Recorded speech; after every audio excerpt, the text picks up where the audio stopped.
ఓం శ్రీ మాత్రే నమః. Welcome back to my channel. నవరాత్రుల్లో 6వ రోజు దుర్గాదేవి అమ్మవారి అలంకరణ శ్రీ మహాలక్ష్మీదేవి. ఈరోజు పూజా విధానం ఏంటి, అమ్మవారి అష్టోత్తరం, అలాగే ఏ రంగు చీర అమ్మవారికి సమర్పించాలి అన్ని విషయాలు కూడా ఈ వీడియోలో తెలియజేస్తానండి. అక్టోబర్ 8వ తారీఖు 2024 మంగళవారం, షష్ఠి తిథి, జ్యేష్ఠ నక్షత్రం. ఈరోజు అమ్మవారు అలంకరణ ఏంటంటే శ్రీ మహాలక్ష్మీదేవి అవతారంలో అమ్మవారు మనకు దర్శనమిస్తారు. ఈరోజు అమ్మవారికి సమర్పించవలసిన చీర రంగు గులాబీ రంగు, అలాగే తామర పువ్వులు, ఏదైనా తెల్లని కలువలతో పూజ చేస్తే చాలా మంచిది. నైవేద్యం క్షీరాన్నం, పూర్ణం బూరెలు కానీ రవ్వ కేసరి కానీ చేస్తే చాలా మంచిదండి. సో అమ్మవారికి ఈరోజు చదవవలసిన స్తోత్రం లక్ష్మీ అష్టోత్తరం చదువుకోవాలి. అలాగే మంత్రం ఓం శ్రీ మహాలక్ష్మీదేవి నమః అని చదువుకోవాలి. దక్షిణ తాంబూలం ఇంటికి వచ్చిన వాళ్ళకి ఇస్తే చాలా మంచిదండి. ఇలా చేయడం వల్ల ధనప్రాప్తి కలుగుతుంది. అయితే ఈ రోజున ఒక్క లక్ష్మి అమ్మవారినే కాకుండా విష్ణుమూర్తులు కూడా పూజ చేస్తే అమ్మవారు చాలా సంతోషిస్తారండి. అందుకని విష్ణు సహస్రనామం చదువుకోవాలి. విష్ణు సహస్రనామం ఎప్పుడైనా సరే మామూలు రోజుల్లో చదివినప్పుడు కూడాను విష్ణు సహస్రనామం ఒక్కటి చదివి ఊరుకోకుండా దాంతోపాటు లక్ష్మీ అష్టోత్తరం చదివితే చాలా మంచిదండి. అమ్మవారు చాలా సంతోషిస్తారు. ఇద్దరిని పూజ చేస్తే అమ్మవారికి చాలా ఇష్టం అండి. అందుకని మనం లక్ష్మీ పూజ చేసేటప్పుడు ముందు విష్ణుమూర్తులు పూజ చేసి తర్వాత లక్ష్మీ అమ్మవారిని పూజ చేయాలి. అలాగే ఎప్పుడు విష్ణు సహస్రనామం చదువుకున్నా విష్ణు సహస్రనామం పూర్తి అవ్వగానే లక్ష్మీ అష్టోత్తరం చదివి విష్ణు సహస్రనామాన్ని పూర్తి చేయాలన్నమాట. సో ఇదైతే గుర్తుపెట్టుకోండి.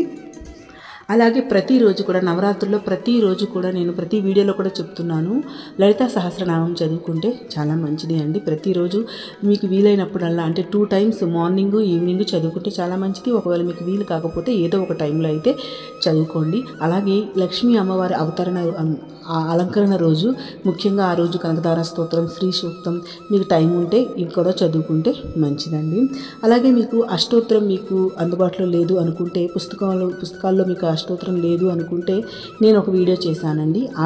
ఈ వీడియో డిస్క్రిప్షన్లో పెడుతున్నాను, లేదా వెనక లాస్ట్లో మీకు ఎండ్ స్క్రీన్ కూడా వస్తుందండి. ఒకసారి వెళ్ళి చూడండి. అష్టోత్తరం మీరు చూస్తూ లేదా వింటూ మీరు కుంకుమ పూజ అయితే చేసుకోవచ్చు. సో అమ్మవారికి కుంకుమ పూజ కూడా 2 సార్లు అంటే మార్నింగ్ ఈవినింగ్ చేస్తే చాలా మంచిదండి. పూర్వం అయోధ్య నగరానికి ఒక రాజు పరిపాలిస్తూ ఉండేవాడు. ధ్రువసంధి ఆయన పేరు. ఆయనకి 2 భార్యలు, వాళ్ళకి 2 కుమారులు. అయితే 2 భార్యల్లో పెద్ద భార్య యొక్క కుమారుడు కొంచెం మెతకగా ఉండేవాడు అనమాట, అమాయకంగా ఉండేవాడు. అయితే 2వ భార్య కుమారుడు చాలా యాక్టివ్ అనమాట, శత్రుజిత్తు. చాలా యాక్టివ్గా ఉండేవాడు, అంటే ఉత్సాహంగా ఉండేవాడు. పెద్ద భార్య కుమారుడు సుదర్శనుడు మెతకగా ఉండేవాడు. ఎవరికి రాజ్యం ఇవ్వాలి అనే ఆలోచన మామూలుగా మాటల్లో వచ్చినప్పుడు ఏమనేవాళ్ళు, 2వ వాళ్ళ కుమారుడు యాక్టివ్గా ఉంటాడు కదా, తనకి ఇవ్వాలి అనేవాళ్ళు. అయితే ఇలా రోజులు గడుస్తుండగా ఒకసారి రాజుగారు వేటకు వెళ్ళి అనారోగ్యంతో మరణిస్తారు. మరణించేసిన తర్వాత రాజ్యం ఎవరికి ఇవ్వాలి అని ఆలోచనలో పడతారు. పెద్దరాణి గారి తండ్రి, చిన్నరాణి గారి తండ్రి ఇద్దరూ కూడా వచ్చి రంగంలోకి దిగి వాళ్ళు ఇద్దరు యుద్ధం చేస్తారనమాట. ఆ యుద్ధంలో పెద్దరాణి గారి తండ్రి మరణిస్తారు. తండ్రి సహాయం లేకపోవడం వల్ల పెద్దరాణి తండ్రి లేకపోవడం వల్ల పిల్లవాడిని తీసుకొని పెద్దరాణి పారిపోతుంది.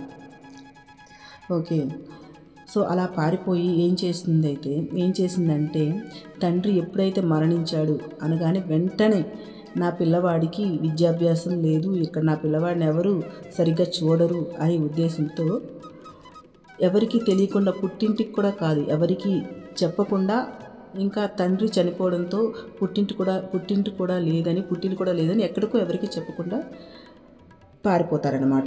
అయితే అలా పారిపోయేటప్పుడు పిల్లవాడికి సహాయం చేయడానికి ఒక దాదిని, అలాగే విదల్లడు అనే మంత్రిని కూడా తీసుకొని పారిపోతుందనమాట పెద్దరాణి వారు. ఇంకా రథంతో అలా వెళ్ళి కాశీనగర సమీపంలోని భరద్వాజ ఆశ్రమంకి చేరుకుంటుంది. అయితే విదల్లడు అనే ఈయన కొంచెం ఏంటంటే నాజూగ్గా అలా ఉండేవాడు అనమాట. ఈ పిల్లవాడిని అక్కడే పెంచుతూ ఉంటారు. ఎప్పుడైతే తాత మనవడు, 2వ భార్య తండ్రి, 2వ భార్య కుమారుడు శత్రుజిత్తు వీళ్ళకి తెలుస్తుంది అనమాట వీళ్ళు భరద్వాజ ఆశ్రమంలో ఉన్నారు అని. సో ఇలా తెలుసుకోవడం వల్ల వాళ్ళకి తెలుస్తుంది ఎలాగో ఒకలాగా వాళ్ళు అక్కడ ఉన్నారు అని. అయితే ఆ రెండో రాణి తండ్రి ఏం చేస్తారు, ఎప్పటికైనా శత్రుశాసనం ఉండకూడదు, ఎప్పటికైనా సరే జ్యేష్ఠపుత్రుడే రాజ్యానికి వారసుడు, వీళ్ళు ఉండడం వల్ల మాకు ప్రాబ్లం అవుతుంది అని ఆలోచిస్తారు. అయితే భరద్వాజ ఆశ్రమంకి వెళ్ళి పిల్లవాడిని అప్పచెప్పండి అని భరద్వాజ మహర్షికి అడిగితే ఆయన ఊరుకోకపోతే అసలు యాక్సెప్ట్ చేయకపోయేసరికి రాణిగారు పిల్లవాడిని భరద్వాజ ఆశ్రమంలోనే పెంచుతారు, వాళ్ళు వెళ్ళిపోతారు. అప్పుడు ఒకరోజు ఒక చెట్టు కింద అలా పిల్లవాడికి 10 సంవత్సరాలు వచ్చినప్పుడు ఒకరోజు చెట్టు కింద నిల్చొని ఉండగా ఆశ్రమంలో చాలామంది విద్యార్థులు ఉంటారు. వాళ్ళల్లో కొంతమంది ఈ విదళ్ళని చూసి క్లీబా క్లీబా అని పిలిచేవారు. సో క్లీబా అంటే సంస్కృతంలో తృతీయ ప్రకృతి. అయితే క్లీబా అని పిలిచేవారు. క్లీబాని క్లీమ్ అని ఎక్కిరించినట్టు పిలిచేవాళ్ళు అన్నమాట. సో అలా అది వినబడింది ఈ విదల్లుడికి.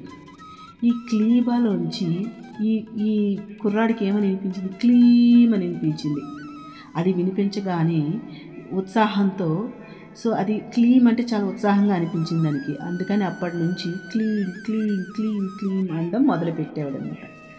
అస్సలు విడవకుండా క్లీమ్ అని కంటిన్యూస్గా 1,00,000 సార్లు అన్నాడంట. అలా ఉచ్చారణ అలా చేయడం వల్ల ఆ వైబ్రేషన్ నుంచి శక్తి బయటకు వచ్చిందంట. అదే వైష్ణవి బీజం, క్లీంకారం. అయితే వైష్ణవ శక్తి ఆయనకి అమ్మవారుగా కనిపించిందంట. కనిపించి వీడికి ఒక ధనస్సు బాణాలు ఇచ్చి సుదర్శనికి ఇచ్చారంట. ఆ ధనుర్బాణాలతో చక్కగా అస్త్ర విద్యలు నేర్చుకున్నాడంట. పిల్లవాడిలో ఏదో మార్పు వచ్చిందని తెలిసింది తల్లికి, కానీ ఏంటి అనేది వాళ్ళకి తెలియదు అనమాట. సో మనం అంటే రోజు మనం చూస్తే తెలుసుకోలేము కదా. ఎవరైనా బయట నుండి వచ్చి మీ పిల్ల మారింది అంటే మనం అబ్జర్వ్ చేస్తాం, కానీ రోజు మనం చూసి పిల్లల్లో మార్పు అనేది కనిపెట్టలేం. అయితే ఆ విద్య వల్ల ఆ అబ్బాయికి ఒక మార్పు అనేది, ఒక ప్రకాశం అనేది ఒక ఫేస్లో వచ్చిందంట. అయితే కాశీలో ఒక రాజుగారు ఉన్నారు. ఆ రాజుకి ఒక కుమార్తె ఉంది. ఆ కుమార్తె పేరు శశికళ. ఆ శశికళకి ఒకనాడు అమ్మవారి కల్లో కనిపించి, అమ్మవారు నీకు కాబోయే భర్త వీడే అని సుదర్శన్ని చూపించిందంట కల్లో. ఆ అమ్మాయి సుదర్శనుడి మీదే ప్రాణాలు పెట్టుకొని పెరిగిందంట. అతను ఎక్కడున్నాలో తెలుసుకోవాలని అప్పటి నుంచి తాపత్రయపడేదంట. అప్పటి నుంచి అమ్మాయికి స్వయంవరం ప్రకటించారంట. ఆ స్వయంవరం ప్రకటించేసరికి వీళ్ళకి కూడా తెలిసిందనమాట. అయితే ఈలోపు రాజుగారికి కూడా, అయితే కాశీరాజుకి ఇలా అయోధ్య రాకుమారుడు ఈ భరద్వాజాశ్రమంలో ఉన్నాడని తెలుసుకొని ఆ రాజకుమారుడికి కూడా ఆహ్వానం పంపించారంట.